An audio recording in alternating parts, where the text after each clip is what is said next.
बच्चों, तो कैसे हैं आप लोग? चलिए वंस अगेन वेलकम टू स्कूलिफाई। और हमको तो आप लोग जानते ही हैं। तो चलिए आज मैं आपके लिए एक नया चैप्टर लेके आया हूँ, नया टॉपिक। हम लोग बात करेंगे कि करंट जो है अपना इफेक्ट क्या क्या डालता है अदर अदर मेटल पे, अदर अदर चीजों पे। तो जो इफेक्ट डालता है उसी को आज हम लोग पढ़ेंगे, क्या? इफेक्ट ऑफ इलेक्ट्रिसिटी, चाहे वो केमिकल इफेक्ट हो, है ना। स्पेशली जो केमिकल के बारे में पढ़ेंगे इसके बाद इस चैप्टर में। तो चलिए हम लोग इस बात को आगे पढ़ते हैं। तो आगे बढ़ने से पहले, इफेक्ट पढ़ने से पहले हम लोग जानते हैं कि पहले कंडक्टर करंट जो है फ्लो कैसे करता है, क्यों करता है, और जब फ्लो करता है तो क्या क्या वो उसके साथ होता है। तो सबसे हम लोग पहले बात करते हैं कि जो करंट फ्लो होता है वो उसको हम जानते हैं क्या? कंडक्टर में कंडक्टर कहते हैं। और जिस मैटर में नहीं करता है फ्लो उसको इंसुलेटर कहते हैं। ठीक है, लेकिन वो बात ये है क्यों नहीं कहते, क्यों नहीं करता है, क्वेश्चन ये है।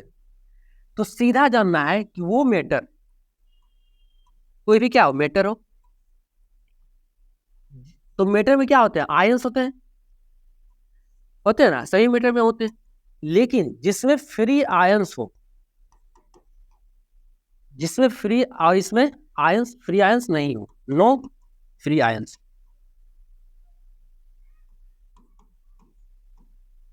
No free ions. तो जिसमें फ्री आयन होते हैं ना, यही फ्री आयंस मूव करता है। हम लोग पढ़ते हैं करंट का डिफिनेशन क्या करते हैं? Flow of charge. तो वो चार्ज है क्या? तो चार्ज क्या है? आयंस ही है। आयंस, फ्री आयंस क्या है? चार्ज है। क्या है? चार्ज। और इसीलिए जब ये फ्लो करता है तो इसी मैटर को क्या कहते हैं? कंडक्टर। और इसमें तो होता नहीं है, इसलिए जब फ्लो करता ही नहीं तो इसको कहते हैं क्या? इंसुलेटर। तो ये चीज है। तो इसका मतलब क्या है कि जो ग्लास है, प्लास्टिक है, सैरेमिक है, रबर, सारे ये जो इंसुलेटर है इसमें क्या फ्री आयंस होंगे? नहीं होंगे। कंडक्टर में क्या होगा? तभी तो फ्लो कर रहा है। तो जब ये फ्री आयंस जो कि चार्ज है ये फ्लो करेंगे तब हम लोग क्या कहेंगे? करंट। तो हम कह सकते हैं यार flow of charge is called क्या? करंट। कोई दिक्कत नहीं। तो देखिए हम लोग जान गए कि करंट होता क्या है। तो हम जानते हैं जो करंट है, फ्लो ऑफ चार्ज है, इसको हम डिनोट करते हैं आई से। ठीक। अब हम थोड़ा सा देखते हैं कि कंडक्टर में फ्लो करता है। हम मान लेते हैं कि कॉपर का एक टुकड़ा लिए, हमारा ए पॉइंट है, हमारा बी है। हमने कहा कि चार्ज फ्लो करता है। तो सबसे पहले जानते हैं कि हम लोग चार्ज को जो है डिनोट करते हैं क्यू से। तो हमने कहा कि क्यू जो है यहां से चलना स्टार्ट किया, बी तक पहुंचा। तो जब ये यहां से यहां तक पहुंचा होगा तो टाइम भी तो चल रहा होगा, ये टाइम रुक गया होगा, टाइम भी चल रहा होगा। तो अगर हमको करंट पता करना है कि इस वायर में कितना करंट फ्लो हुआ है, तो अगर हम टोटल चार्ज, जितना ज्यादा, जितना चार्ज सारा जो यहाँ से यहाँ पहुंचा है इस टाइम तक में, टी में, अगर इस टोटल चार्ज में इस टी को डिवाइड कर देंगे, टाइम से डिवाइड कर दे, तो हमको करंट नहीं मालूम हो जाएगा? करंट मालूम हो जाएगा, हम मालूम कर लेते हैं। तो हम यहाँ से कह सकते हैं क्या? आई इक्वल टू क्यू बटा टी। और यही हमारा स्टैंडर्ड फॉर्मूला है, यही तो है। यानी चार्ज जितना यहाँ से यहाँ तक पहुंचने में टाइम लगा रहा है और जितना चार्ज लगा, दोनों को डिवाइड कर देंगे, अमाउंट ऑफ करंट निकल गया। यही तो था। अब यहां से जो है हम लोग क्या क्या कर सकते हैं? चार्ज जो है क्यू, इसको और अच्छे तरीके से समझते हैं। ये आप लोगों ने लिख लिया था। जो चार्ज है ये क्यू, ये क्या है? आयंस है ना। यानी जो चार्ज है ये अल्टीमेटली और कुछ नहीं, यही इलेक्ट्रॉन है। ये आप आगे जाके पढ़िए। तो हमें ये चीज को अभी पढ़ना है। तो हम यहाँ से क्या करते हैं कि हमने करंट जाना, करंट का फॉर्मूला जान लिया। अब हम एस आई यूनिट को नापते कैसे? जैसे मैं कहूँ कि आटा लेना है, पानी लेना है 1 लीटर, आटा 1 kg, तो इस टाइप से। इसी तरह करंट का भी तो कोई यूनिट होगा, करंट को भी 1 kg करंट, 1 लीटर करंट। इस तरीके से अगर बोलने के लिए कुछ तो कोई ऐसा यूनिट होगा, होता है। क्या होता है? देखिए हम लोग जानते क्या? Current equal to charge upon time. Charge का जो ऐसा यूनिट होता है क्या? कूलम। और टाइम का ऐसा होता है क्या? सेकेंड। तो यहाँ से कूलम जो पर सेकेंड आता है ना, इसी को हम कहते हैं क्या, एम्पियर। और इसी एम्पियर जो ये एसआई यूनिट क्या है, current, SI unit of current, ampere. इसको जो डिनोट करते हैं हम लोग करते हैं क्या, कैपिटल ए से। अब जब इसको डिनोट करते हैं कैपिटल ए से, यानी करंट कैसे फ्लो कर रहा है, क्या है करंट हम लोग जान गए, उसका एसआई यूनिट, इसको नापते किसमें, तो इसको नापने वाला भी होगा, कोई ऐसा इंस्ट्रूमेंट होगा जो नापता होगा इसको, कहाँ है, इसको जो इंस्ट्रूमेंट नापता है उसको इसी के एसआई यूनिट के नाम पे दिया गया है क्या, एम्पियर मीटर।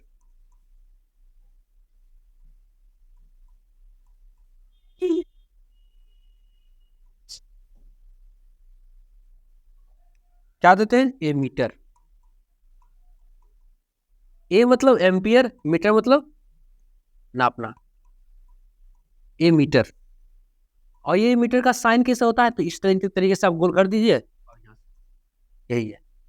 तो ये मीटर क्या है, इंस्ट्रूमेंट है जो क्या करता है, मेजर करता है इलेक्ट्रिसिटी को।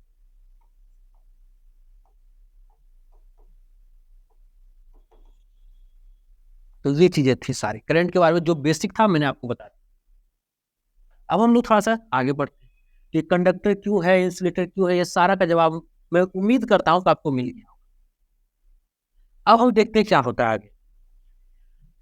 जब कंडक्टर में फ्लो कर रहा होगा क्या, इलेक्ट्रिसिटी, यानी चार्ज फ्लो कर रहा होगा, एक दूसरे से दूसरी जगह जा रहा होगा, क्यों है हमारा यहाँ जा रहा है, इस पॉइंट से इस पॉइंट तक। तो जब ये जा रहा होगा तो देखिए होता क्या है, ये जब आगे जाता है ना, तो कंडक्टर कहता है भाई तुम आगे नहीं जाओ, रुको यहाँ आओ, यहाँ, यानी क्या करता है, उसको रेसिस्ट करता है, इसके मोशन को क्या करता है, अपोज करता है, यानी इसको आगे बढ़ने नहीं देता है। तो ये आगे बढ़ क्यों रहा है, क्योंकि पास एनर्जी है, इलेक्ट्रिक एनर्जी है। जब इसको आगे अगर बढ़ने नहीं देगा तो इस पॉइंट तक पहुंचेगा नहीं, और इसको इस पॉइंट तक पहुंच की एनर्जी देना है। तो जब ये यहाँ तक नहीं पहुंचने दे रहा है, कौन, कंडक्टर रोक रहा है इसको यहाँ से पहुंचने में, क्या करेगा, ये अपना एनर्जी यहीं पे रिलीज करना स्टार्ट करेगा। इससे क्या होगा, यहाँ पे एक हीट एनर्जी जनरेट होगा, क्या होगा, हीट एनर्जी जनरेट होगा, यानी इलेक्ट्रिक एनर्जी हीट एनर्जी में चेंज हो रहा है। और इसी इफेक्ट को लोग क्या कहते हैं, हीटिंग इफेक्ट ऑफ करंट। तो यहां से हम कह सकते हैं क्या, कि the changing of electric energy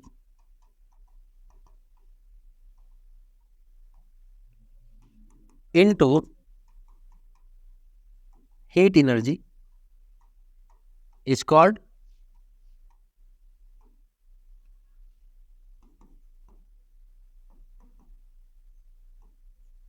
heating effect of electric current। यह heating, ये चीज था।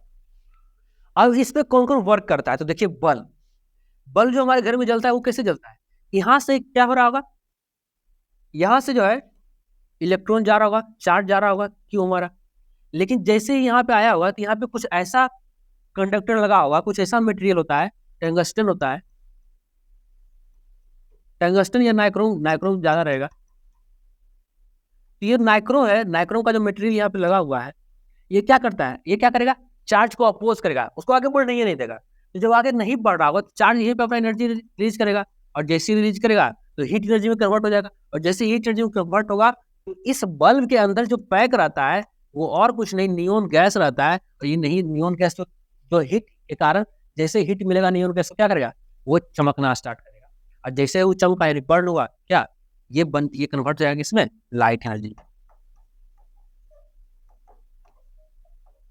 यानी पहले चेंज हुआ किसमें, इलेक्ट्रिक एनर्जी यहां तक आया, अपोज के कारण, अपोज ऑफ कंडक्टेंस के कारण, और जो अपोज ऑफ कंडक्टर के कारण क्या हुआ, ये चार्ज आगे नहीं बढ़ पाया, इससे ये जो है एनर्जी अपना यही इमिट कर दिया, यहीं पे एक जगह पे ज्यादा इमिशन ऑफ एनर्जी के कारण क्या हुआ, हीट होने लगा, हीट एनर्जी उत्पन्न हुआ, और जैसे हीट एनर्जी यहाँ पे प्रोड्यूस हुआ, इट्स बिकम इनटू क्या, light energy due to burning of neon gas.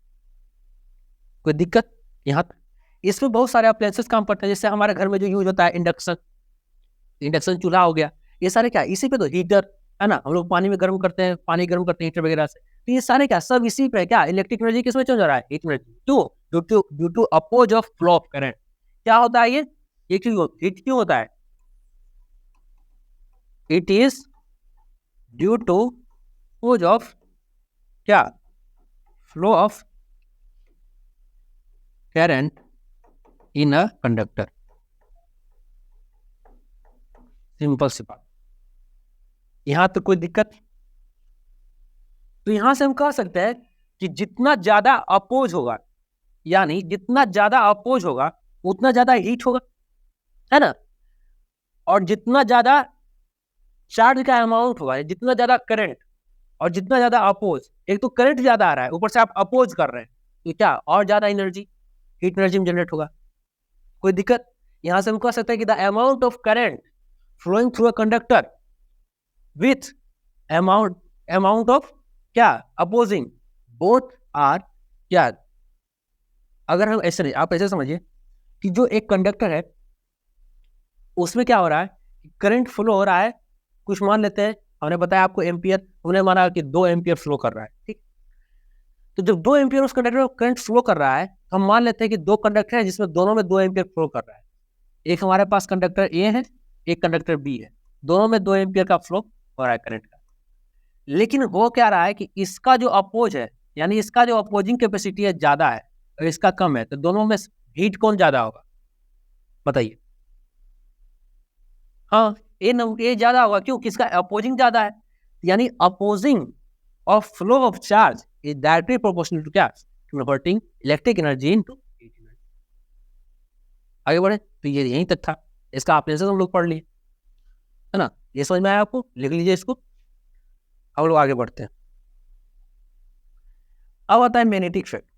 देखिए, सिर्फ हीट ही नहीं होता है, जब कंडक्टर में चार्ज जब चलता है ना, एक यहाँ से चलना स्टार्ट किया तो ये अपने चारों तरफ एक फील्ड क्रिएट करता है।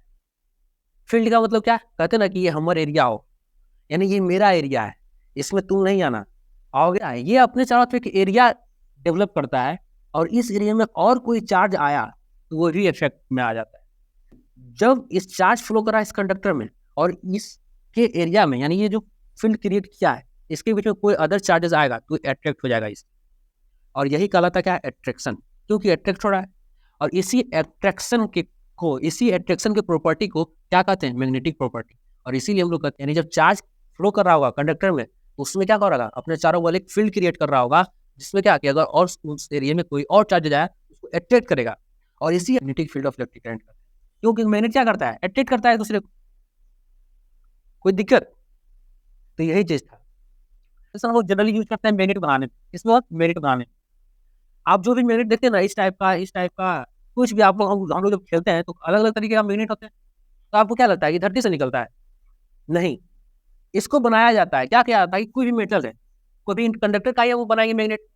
तो जिसको बनाना है ना, उसको हम ले लिए शेप में, और क्या करेंगे, इसको जो है हाई वोल्टेज करंट पासिंग जो वायर होता है उससे लपेट देंगे। तो क्या होगा कि जब लपेट दिए तो इसके बीच में जब चार्ज फ्लो हो रहा होगा हाई वोल्टेज का, तो बहुत ज्यादा मैग्नेट फील्ड क्रिएट होगा। जितना ज्यादा चार्ज उतना तगड़ा मैग्नेटिक फील्ड क्रिएट कर रहा होगा। जब ये मैग्नेटिक फील्ड क्रिएट किया, और क्योंकि ये मेटल रखा हुआ है, तो इसका जिसमें जो चार्ज है वो इसके इफेक्ट में आ गए, तो ये क्या होगा, ये जो मैग्नेटिक प्रॉपर्टी इनका था, इसके कारण ये भी क्या हो गया, इनमें भी मैग्नेटिक प्रॉपर्टी आ गया। और यही कारण है इसी। कोई दिक्कत? आगे बढ़े, चलिए। देखिए, अब आता है हमारा केमिकल इफेक्ट। नाम में ही छिपा हुआ है क्या, केमिकल, यानी कोई भी केमिकल है, मान लेते हैं वाटर भी तो केमिकल है, नहीं है? क्यों? क्योंकि जो है H2O से बना हुआ है, हम लोग जानते हैं, आप लोग पढ़ चुके होंगे। तो केमिकल इफेक्ट, यानी फ्लो ऑफ करंट के कारण इस केमिकल पर अगर कोई इफेक्ट आया, हम कह देंगे हाँ भाई केमिकल इफेक्ट हो रहा है। तो देखिए क्या होता है कि जैसे हम H2O, ये पानी है, हमने जैसे इसमें करंट फ्लो कराएंगे ना, एक वायर इधर से लटका दीजिए और एक वायर इधर से लटका ले आइए, ठीक है, इसको बैटरी से जोड़ दीजिए। यहाँ पे क्या है, सेल है हमारा, तो दोनों यहाँ बीच में करंट फ्लो हो रहा होगा कि नहीं, अभी बताइए हमको। करंट फ्लो हो रहा होगा इस तरीके से। करंट फ्लो क्या होगा जानते हैं, H2O तोड़ देगा, अलग अलग कर देगा, बोलेगा भाई देखो तुम दोनों बहुत साथ रहे, ये बोल के क्या करेगा, ये दोनों को अलग अलग कर देगा, भाई तुम जाओ अलग दुनिया में, तुम भी जाओ अलग। और फिर ये दोनों क्या बुलबुले के रूप में गैस बल्ब कहते ना, अब जब भी वाटर से कुछ डिस्टिल बाहर निकलता है, गैस, तो क्या आता है, बुलबुले के फॉर्म में आता है, बबल्स के फॉर्म में। ये बबल्स के फॉर्म में क्या होगा, बाहर निकलने। तो यही है क्या, केमिकल इफेक्ट। और ये सिर्फ किसी भी केमिकल पे, वाटर पे हो सकता है, और कोई भी केमिकल आप सोल्यूशन, मिल्क हो सकता है, मिल्क में भी क्या इलेक्ट्रिसिटी फ्लो करता है, कुछ भी, कोई भी सोल्यूशन आप माइंड में ले सकते हैं। अब बात करते हैं कि इसमें ऐसा हो क्यों रहा है, क्यों, क्योंकि वाटर में क्या है, आयंस है, ठीक है। तो आयंस से वाटर में इसलिए कंडक्टर है, और कंडक्टर है तो ये काम हो रहा है, कोई दिक्कत। आगे बढ़िए, अगर हम यही बात करें कि इस वाटर से आयंस निकालने बाहर, मतलब क्या, मिनरल्स को बाहर निकालते, तो क्या हो जाएगा, डिस्टिल वाटर हो जाएगा। अगर डिस्टिल्ड वाटर की हम बात करें, अगर हम डिस्टिल्ड वाटर की अगर हम बात करें, आपको क्या लगता है इससे करंट फ्लो करेगा, नहीं करेगा, क्यों, आयंस है ही नहीं।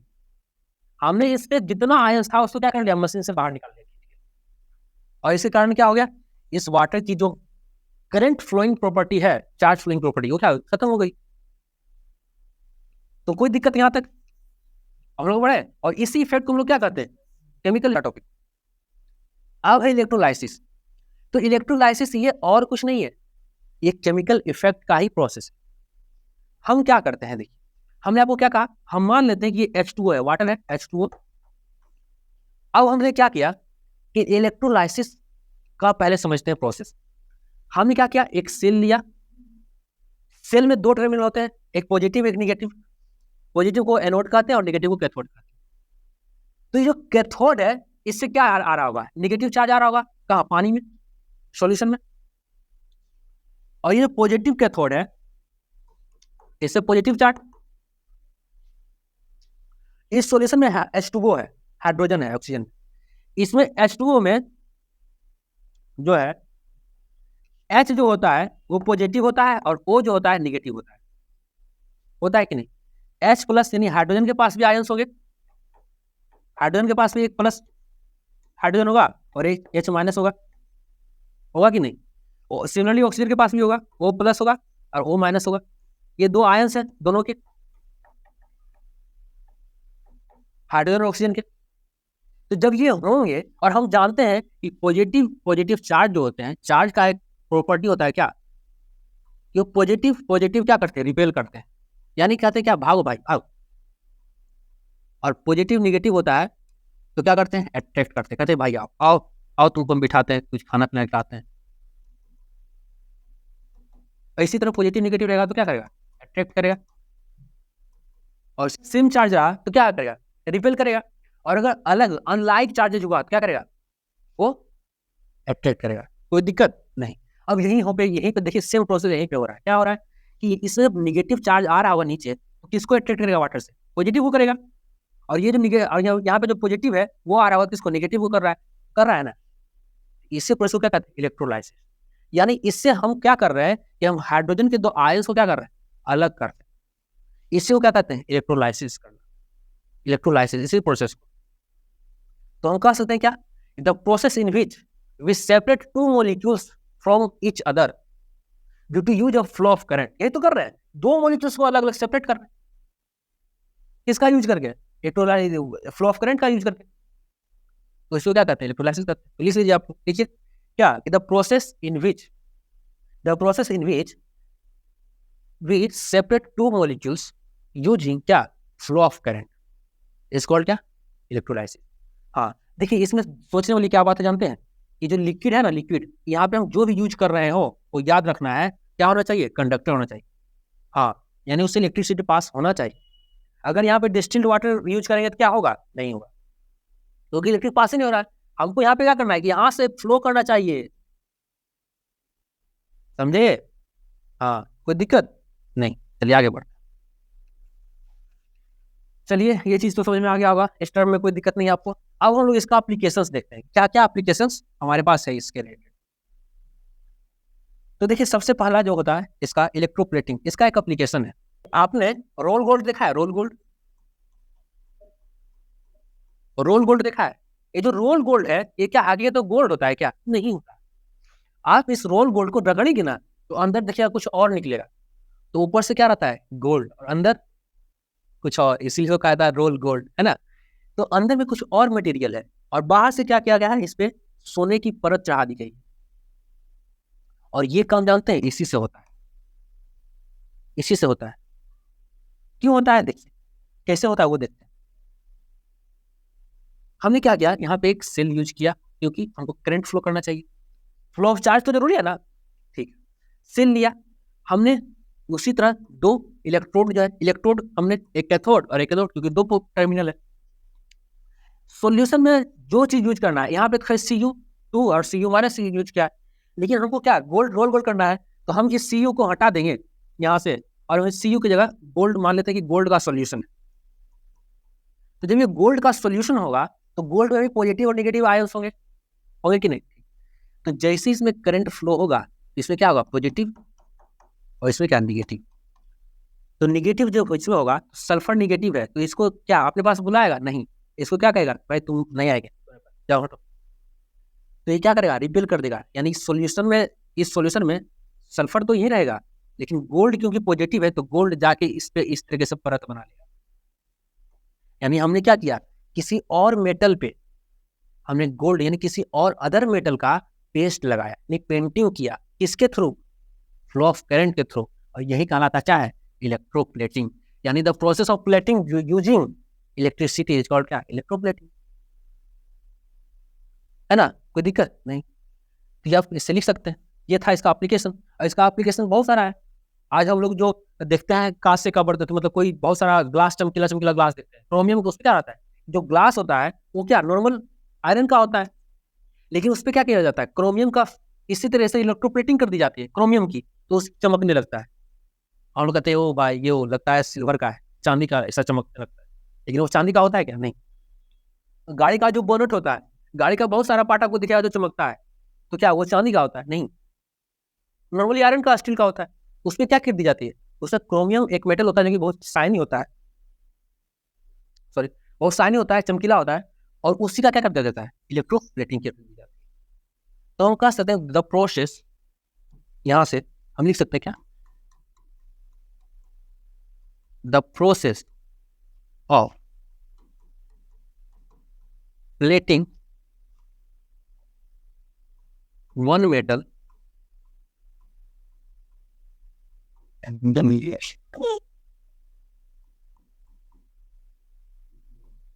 metal on other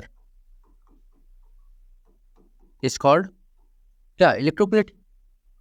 अच्छा यूजिंग, हाँ तो ऑन अदर यूजिंग क्या, flow of current is called electroplating. कोई दिक्कत नहीं। इसमें एक चीज याद रखने वाली है बात, क्या सोचने वाली बात है कि आप जरा सोचिए, जितना ज्यादा इलेक्ट्रिसिटी फ्लो होगा, क्या ये प्रोसेस उतना जल्दी नहीं होगा, होगा ना, हाँ होगा। तो हम कह सकते हैं यहाँ से क्या, कि the amount of current is directly proportional to किसके, द स्पीड ऑफ इलेक्ट्रोप्लेटिंग। इस डायरेक्टली प्रोपोर्शनल का मतलब क्या, कि अगर ये बढ़ रहा है तो ये भी बढ़ेगा, अगर ये घट रहा है तो ये भी घटेगा। कोई दिक्कत यहाँ तक समझ में आया, आगे बढ़े, चलिए। तो यही चीज था इस। अब बात करते हैं, हमारे पास दो टर्म है, एक है इलेक्ट्रोलाइट और एक है नॉन इलेक्ट्रोलाइट। तो कुछ नहीं है, जो सॉल्यूशन हमारे जो यहाँ पे इलेक्ट्रोलाइटिक सॉल्यूशन है, ये जो सॉल्यूशन आपको दिख रहा है, जो सॉल्यूशन इलेक्ट्रिसिटी को कहे कि भाई आओ मेरे द्वारा निकल जाओ, यानी जो अलाउ कर दे, क्या पास कर दे इसको इलेक्ट्रिसिटी को, उसको क्या कहेंगे, इलेक्ट्रोलाइट कहेंगे। जो ना करे उसको नहीं कहेंगे नॉन इलेक्ट्रोलाइट। तो the liquid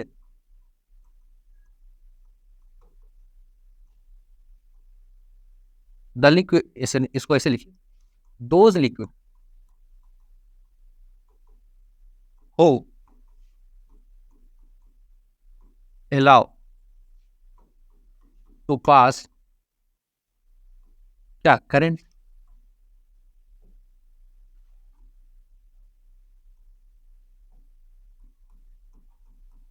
current is called, या यहाँ पे दिया गया है एग्जांपल में क्या, वाटर, कौन, नॉर्मल वाटर जो हम लोग पीते हैं, डिस्टिल वाटर नहीं, उसमें हमने अभी इससे मिनरल्स नहीं निकाला, मिनरल्स जैसे निकाल देंगे, सारे मिनरल्स को निकाल लिए, खींच लिए, तो वो डिस्टिल्ड वाटर हो गया जो बैटरी में डालते हैं। उसको कहते हैं नॉन इलेक्ट्रोलाइट। तो यही जो liquid do not allow to pass current. तो हमेशा याद रखें कि इलेक्ट्रोप्लेटिंग के लिए हमेशा जो आपके पास होना चाहिए वो क्या है, इलेक्ट्रोलाइट होना चाहिए। और यहीं से एक और टर्म आता है क्या, इलेक्ट्रोड। ये इलेक्ट्रोड क्या होते हैं, जिसको कैथोड और एनोड के रूप में यूज करते हैं। जो मेटल हम इन दोनों के रूप में यूज कर रहे हैं उसको क्या कहते हैं, इलेक्ट्रोड कहते हैं। The metal which is used as क्या, anode and cathode terminal is called क्या, इलेक्ट्रोड। और ये भी क्या होना चाहिए, कंडक्टर होना चाहिए। क्योंकि बैटरी से अगर चार्ज निकल रहा है तो चार्ज इस तरीके से मूवमेंट, इस तरीके से पूरा चार्ज होना चाहिए, तभी ये प्रोसेस होगा।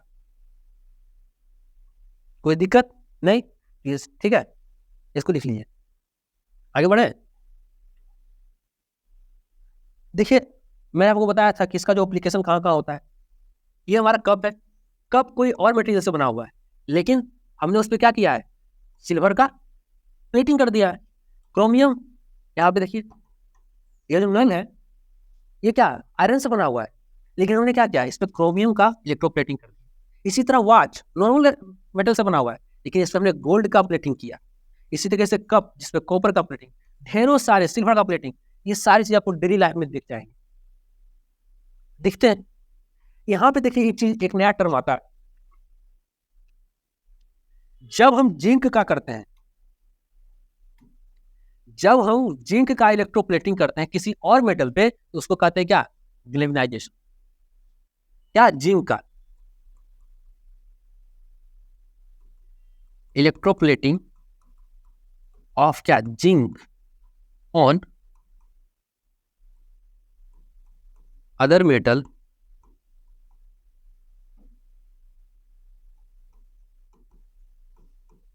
इज कॉल्ड, दे रखा है हमारा, यानी जिंक पे, यानी कि मान लेते हैं क्या, मान लेते हैं हमारा आयरन है, आयरन का एक रॉड है, आयरन का क्या है, रॉड है। अब ये बहुत रस्ट हो जाता है, रस्ट लग जाता है इसमें, क्योंकि बाहर में इन्वायरमेंट है। हमने क्या किया, इस पे जिंक का एक परत बिठा दिया, यानी जंक का इलेक्ट्रोप्लेटिंग कर दिया, किस पे, इस मेटल रॉड पे जो आयरन का है। तो क्योंकि हमने इस पे जिंक का किया है, सिर्फ जिंक के केस में, तो जिंक के लिए जो हम वर्ड यूज करेंगे क्या, गैल्वेनाइजेशन। इसी तरह अगर इलेक्ट्रोलाइसिस है, अगर इलेक्ट्रोलाइसिस वाटर के साथ कर रहे हैं तो उसके इलेक्ट्रोलाइसिस नहीं यूज करेंगे, तो उसके लिए हम जो वाटर के केस में इलेक्ट्रोलाइसिस के टर्म को यूज करेंगे वो होगा हाइड्रोलाइसिस, है ना। जैसे कहते हैं ना, वाटर के केस में कोई भी होता है हाइड्रो पावर प्लांट, तो वाटर के रिलेवेंट में हम लोग क्या करते हैं, हाइड्रो को यूज करते हैं। उसी तरह electrolysis in the case of water, electrolysis in the case of water is called hydrolysis. तो ये था पूरा हमारा केमिकल इफेक्ट का पूरा कॉन्सेप्ट। हमने क्या, एक केमिकल इफेक्ट के बाद सबसे पहले हमने बेसिक पढ़ा तो करंट का, फिर हमने ये जाना कि क्या क्या इफेक्ट डालता है, मैग्नेटिक, है ना, मैग्नेटिक इफेक्ट, हीटिंग इफेक्ट। उसके बाद हमने जाना क्या इसके अप्लायंस, क्या इसका एप्लीकेशन है, इसका यूज हम अपने डेली लाइफ में कैसे किस तौर पे करते हैं, जो कि ये है हम लोग प्लेटिंग में करते हैं। अगर आप सोचिए कि अगर ये नहीं होता हमारे पास, तो जो कार होता है, कार के बोनेट को हम क्रोमियम से ही बनाते, कितना महंगा होता, 5 लाख का कार 50 लाख में बिकता। तो उसी चीज को कम करने के लिए हमें क्या चाहिए, कुछ ऐसा, क्रोमियम हमको क्यों चाहिए, यही इसलिए ना कि भाई रस्ट ना लगे, क्योंकि आयरन में रस्ट लग जाता है। तो हम कुछ ऐसा क्यों ना करें कि हमारा रस्ट से आयरन बच जाए और कॉस्ट भी कम हो जाए। तो यही है इलेक्ट्रोप्लेटिंग, यही एकमात्र जरिया है जो आप दोनों काम कर सकते हैं। आयरन को इलेक्ट्रोप्लेट कर दीजिए किसी भी मेटल का, तो उस पर चढ़ा दीजिए परत, कॉपर का चढ़ा दीजिए जो जिस पर रस्ट नहीं लगता हो जल्दी, एल्यूमिनियम का चढ़ा दीजिए। तो इससे क्या होगा, जब ये चढ़ा देंगे तो रस्ट नहीं लगेगा, तो हमारा कॉस्ट भी कम पड़ गया, काम भी हो गया। तो ये चीज था हमारा पूरा चैप्टर आज का। तो हम उम्मीद करते हैं आपको अच्छे से समझ में आया होगा। तो आज के लिए इतना ही, बाकी फिर से मैं कहूँगा रिवीजन करते रहिए और अपने गोल के बारे में सोचिए। और लास्ट में एक कोट के साथ कहते हैं ना कि believe on your self, focused and believe on your self. तो तब तक के लिए